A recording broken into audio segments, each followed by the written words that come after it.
चलती है और फिर उसके बाद से यही होता चला जाता है। ये जवाब अब मुझे लगता है कि जो हमारे अगले मेहमान है उनसे पूछती हूँ, क्योंकि आप तो दे नहीं पा रहे हैं। तो इस्लामिक स्कॉलर के तौर पर मैं आपसे ये जानना चाहती हूँ अब मुफ्ती साहब, काज़मी साहब, कि ये जो बेहतर ऑडिट करने की जरूरत है, जब सच्चर कमेटी का भी ये कहना था कि 10% तक आमदनी हो सकती है जितनी संपत्ति है, लेकिन वो हो नहीं रहा है। जो करप्शन उसके अंदर है उसको रोकने, पारदर्शी बनाने का तरीका, इसमें क्या गलत है? देखिए अंजना जी, बहुत शुक्रगुजार हूं, आपने वक्त दिया मुझे। और बहुत संजीदा बहस है, बहुत बड़ा मुद्दा है देश में इस वक्त। वक्फ रमजानुल मुबारक के पाक मुकद्दस पवित्र महीने में हजारों मुसलमान जंतर मंतर पर उनको लाया गया और मुस्लिम पर्सनल लॉ बोर्ड जैसे संगठन जो अब विपक्ष के हाथों इस्तेमाल हो रहे हैं, जमीयत जैसे संगठन जो विपक्ष की कठपुतली बनकर रह गए हैं, उन्होंने लोगों को बताया चीख चीख करके कि तुम्हारा सब कुछ चला गया है और ये आखिरी लड़ाई है। इसलिए वो बेचारा मुसलमान जो रमजान में कारोबार भी आधा करता है, सब काम छोड़ करके, और वो धूप में प्यासा जिस भी हाल में जंतर मंतर पर आ गया है। बहरहाल मैं बहुत आज दुखी हूं इस बात से।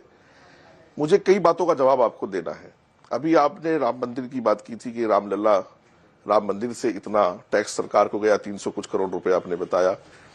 और जो ये चीख रहे हैं सब कि हमारी लाखों एकड़, 8 लाख से ज्यादा एकड़ जमीन बता रहे हैं। मेरा सवाल है आज तक पूरे मुल्क के लोग आज तक को मेल करके जवाब दें कि ये प्रॉपर्टीज हैं कहाँ, किसके पास हैं? अरे भाई, इन्हीं लोगों के तो पास है जो उनसे मदनी साहब वहां प्रॉपर्टी बचाने गए थे, उन्हीं के तो पास है। वो आईटीओ पर इतना बड़ा दफ्तर लेके बैठे हैं, दोनों मदनी सीनियर जूनियर, वो सब वक्फ बोर्ड की जमीन है। और कहाँ रामलला जी, कहाँ भगवान श्री राम, और कहाँ वक्फ बोर्ड चोरों का अड्डा? अंजना जी, दोनों को आप कंपेयर कर रही है। वक्फ बोर्ड के 70 साल के रिकॉर्ड में अंजना जी मुझे आप बता दीजिएगा, जब से बना है 54-55 से आज तक, अगर सरकार ने, स्टेट गवर्नमेंट ने या फिर सेंट्रल गवर्नमेंट ने ग्रांट नहीं दी तो अपने नौकरों को, अपने मुलाजिमों को तनख्वाह नहीं दे सका वक्फ बोर्ड, जो ये चीख रहे हैं कि हमारे पास 8 लाख एकड़ जमीन है और 5 लाख एकड़ है। अरे भाई, है कहां जमीन पर? सब ये कांग्रेस की जितनी मुस्लिम लीडरशिप थी, समाजवादी की जितनी मुस्लिम लीडरशिप थी, जमीयत वाले थे, इनके रिश्तेदार थे, मुस्लिम पर्सनल लॉ वाले थे, इनके रिश्तेदार थे, सबने लीज पे लेकर, दुकानें बनाकर, ऑफिस बनाकर, किराए पे देकर लेकर सब खत्म कर दिया। कहां बचा है यार? मोदी जी को वक्फ से कोई लेना देना नहीं, सिर्फ शोषित वंचित मुसलमान जो पिछली पेरी पर खड़ा है। अभी बात हो रही थी, मैं देख रहा था कि 2 हमारे प्रवक्ता बात कर रहे थे।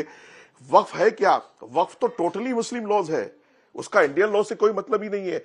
अगर वाकिफ कोई जमीन वक्फ कर रहा है, दान कर रहा है मुसलमान कोई जमीन, तो टोटली वो मुस्लिम लॉ में कर रहा है। उसका यतीम, गरीब, मिस्कीन, बेवा, मुतल्लका का हक है वो, या तो दीन के काम का हक है वो। और वक्फ बोर्ड ने पिछले 60-70 सालों में इमामों को तनख्वाह दी है, मुअज्जिनों को तनख्वाह दी है, उनको खुश किया है कि 5,000 से 15 कर दिए, 15 से 20 कर दिए। बेवा को 500 रुपए मिलते हैं जना जी। अब छोटे छोटे यतीम बच्चों को 1000 रुपए का स्कॉलरशिप नहीं दे पाइए, कोई एजुकेशन संस्थान नहीं दे पाइए, और नहीं तो कोई चैरिटी नहीं कर पाए, कोई आपने मुफ्ती साहब कांग्रेस पार्टी के नेताओं पर और समाजवादी पार्टी के नेताओं पर आरोप लगा दिया। इसके बाद में वारिस भाई आ रही हूं आपके पास। कौन से नेता, मतलब नाम लेना होगा ना, क्योंकि बहुत ये गंभीर आरोप है। मैं जांच करा रहा हूं, मैं कह रहा हूं ना, मैं नाम लगा रहा हूं ना, मैं नाम ले रहा हूं ना। आप ये देखिएगा कि जब आजम खान थे वहां मंत्री, तो कितने रिश्तेदारों के पास वक्फ बोर्ड की जमीन है। मैं अगली बार लिस्ट लेकर के आ जाऊंगा, और मैं हर स्टेट की बता सकता हूं, जिस स्टेट में आप चाहे। मैं हरियाणा की बता दूंगा, जितना छोटा स्टेट है। पंजाब की बताऊंगा आपको कि पंजाब में तो यूपी से जाके लोगों ने, अमरिंदर सिंह कैप्टन जब मुख्यमंत्री होते थे, जाके यूपी के लोगों ने जाके अहमद पटेल से फीस करा कर। एक बार आलोक जी और अनुराग जी इस पर जवाब देना चाह रहे हैं। आलोक जी, नहीं नाम बताइए ना, इसके बाद आ रही हूँ। आलोक जी, छोटा छोटा जवाब डिबेट में आके कुछ भी आए बाएं। अरे आजम खान का नाम लिया उन्होंने, रुक जाइए। आलोक जी को बोल लेने दीजिए, फिर मैं आ रही हूँ अनुराग जी। नहीं देखिए, तुरंत आऊंगी। आलोक जी देखिए, 3-4 विषय यहाँ पर अंजना जी उठकर आए हैं। सबसे पहले आपने कहा कि सूरत में मान लीजिए कोई सोसाइटी में एक फ्लैट कोई बेचकर वक्फ के नाम करके चला गया, तो वहां पर दरगाह खुल जाएगी, या जो भी आपने कहा मस्जिद खुल जाएगी। मेरा कहना है कि कोई भी वक्फ की प्रॉपर्टी है या कोई भी प्रॉपर्टी, उसका लैंड यूज वहां की कॉर्पोरेशन डिसाइड करती है, वक्फ बोर्ड डिसाइड नहीं करता है। अगर वो रेजिडेंशियल फ्लैट है तो रेजिडेंशियल फ्लैट ही रहेगा, उसमें मस्जिद नहीं बन सकती।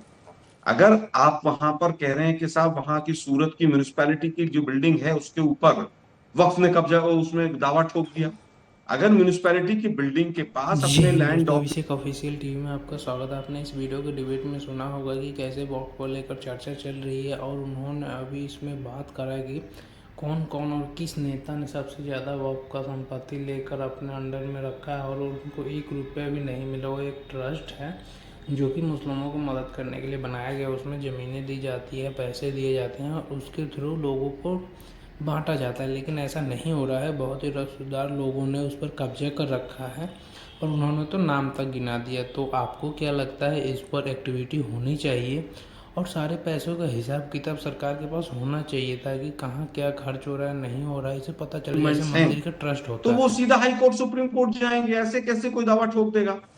आज तक की बिल्डिंग के पास अगर नोएडा अथॉरिटी के पेपर्स हैं और कोई भी जाकर वहां पर वक्फ वाला कहे कि आज तक की बिल्डिंग मेरी है, तो क्या आज तक की बिल्डिंग उसकी हो जाएगी क्या? ये सीधा सीधा हाई कोर्ट और सुप्रीम कोर्ट की तौहीन करना है। ठीक है। अब बात आती है कि सब कांग्रेस वालों के पास है, बीजेपी वालों के पास है, फलाने के पास है, ढिकड़े के पास है। भाई एज पर लॉ मैंने कहा अभी कमर्शियल प्रॉपर्टी में 10 साल तक के लिए लीज पे ले सकते हैं, रेजिडेंशियल प्रॉपर्टीज में 30 साल तक ले सकते हैं। और ये केवल वक्फ बोर्ड में नहीं, जो हिंदू मंदिरों के ट्रस्ट हैं उसमें भी बहुत सारी प्रॉपर्टीज पर संस्थान चलते हैं। मेवात के अंदर बाबा लालदास के नाम से 30 साल की लीज पे चलता है। 30 साल क्योंकि मिनिमम रिक्वायरमेंट होती है सेंट्रल काउंसिल्स के लिए, इस साल इसलिए 30 साल रखा है। अगर आप आजम खान जी की भी बात करते हैं, मुझे नहीं पता उनकी प्रॉपर्टी का, लेकिन मुझे नहीं लगता कि उनकी यूनिवर्सिटी को बने हुए 30 साल हो गए। अगर वो 30 साल के बाद भी उस पर रहते हैं तो जरूर है कि उसको या तो अमेंडमेंट कराना होगा। ठीक है, ये बेकार ठीक है। आजम खान के लिए अब अनुराग जी बोलेंगे। अनुराग जी और काजी साहब को दिखा दें। देखिए वो सीधा कह रहे कि आजम खान के पास वक्फ की जमीन है। अंजना जी, कुछ लोगों की आदत होगी, वही तो कर, कुछ लोगों की आदत होगी टीवी डिबेट में आके आए बाएं साएं बोल देना।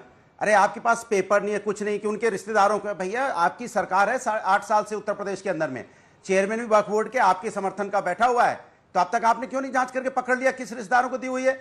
इस तरह की जो बातें आप लोग टीवी डिबेट में आके करते ना, सिर्फ एक नाम उछाल देना और जनता के सामने एक नाम परोस देना और उसके बाद उसमें एक हंगामा खड़ा कर देना, ये आपका मकसद सिर्फ हंगामा खड़ा करना है। समस्या का समाधान नहीं करना है कि आदरणीय आजम खान साहब का नाम ले दिया, उनके रिश्तेदारों पे चली गई सारी जमीनें। कैसी बातें कर देते हैं आप भी। भाई आप सरकार से सवाल नहीं पूछ पाए? भारतीय जनता पार्टी के यहाँ चेयरमैन वक्फ बोर्ड का सवाल पूछते हो आपसे कि किसके रिश्तेदारों पर जमीनें हैं? इसलिए ये सब की बातें, बेतुकी बातें करना बंद कीजिए। आप छोटे फायदे के लिए देश का नुकसान मत कीजिए। देश के अंदर में सिर्फ दो लाइन का कम से कम हम सभी से ये कहेंगे कि सब लोग अपने अपने फायदे के लिए देश का नुकसान मत कीजिए। देखिए अंजना जी, मैं लास्ट बात, चूंकि मेरा इफ्तारी का वक्त हो चुका है, मैं जा रहा हूं। अंजना जी, मैं एक बात कहना चाहता हूं, सब छोड़िए, आरोप दराप इधर की भी छोड़िए, उधर भी छोड़िए। मैं कुछ सवाल ईमानदारी से छोड़कर जा रहा हूं। हमेशा ये अपने जहन में रखे हमारे मुस्लिम लोग, आज मुस्लिम personal law board, Jamiat Ulama Hind बगैर विपक्ष के जलसा क्यों नहीं कर सकी?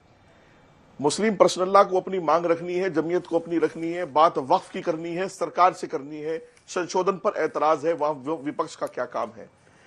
जब आजम खान कुंभ में मंत्री होते हैं तो इनको नजर नहीं आता।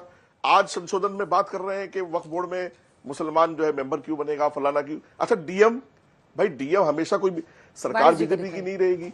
अगर डीएम को कोई पावर दी जा रही है, आईएएस अफसर को कोई पावर दी जा रही है, तो इनको परेशानी क्या है? सोच लीजिए, या मैं आज जैसा वहां मैंने जंतर मंतर पर सुना, सुनिए, मैंने जंतर मंतर पर सुना कि वहां हिंदू मेंबर होंगे, तो हिंदुओं पर से आपको ऐतराज क्या है? हिंदुओं से परेशानी क्या है आपको?